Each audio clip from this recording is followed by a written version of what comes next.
Dear students, السلام علیکم۔ پاکستان میں کرونا وائرس کی وبا دن بدن بڑھتی جا رہی ہے۔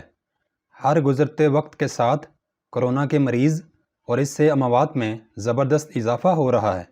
اس صورتحال کو مد نظر رکھتے ہوئے اسکول ایجوکیشن ڈپارٹمنٹ پنجاب کے وزیر جناب مراد راز صاحب نے اب سے کچھ منٹ پہلے ایک ٹویٹ کیا ہے، جس میں اسکولز کو بند کرنے کے حوالے سے ایک اہم فیصلہ کیا گیا ہے۔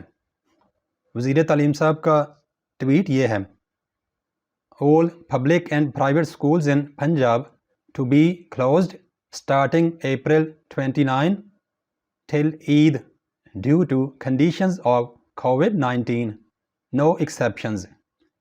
اس کا مطلب یہ ہے کہ صوبہ پنجاب میں 29 اپریل 2021 یعنی پرسوں جمعرات سے لے کر عید الفطر تک تمام سرکاری اور پرائیویٹ سکولز بند کر دیے گئے ہیں، کیونکہ کووڈ-19 یا کرونا وائرس کی صورتحال بہت زیادہ خراب ہو چکی ہے۔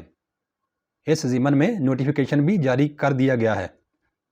اس کا مطلب ہے کہ تمام سرکاری اور پرائیویٹ سکولز کل تو کھلے رہیں گے، لیکن پرسوں یعنی جمعرات 29 اپریل 2021 سے لے کر عید الفطر تک مکمل طور پر بند رہیں گے۔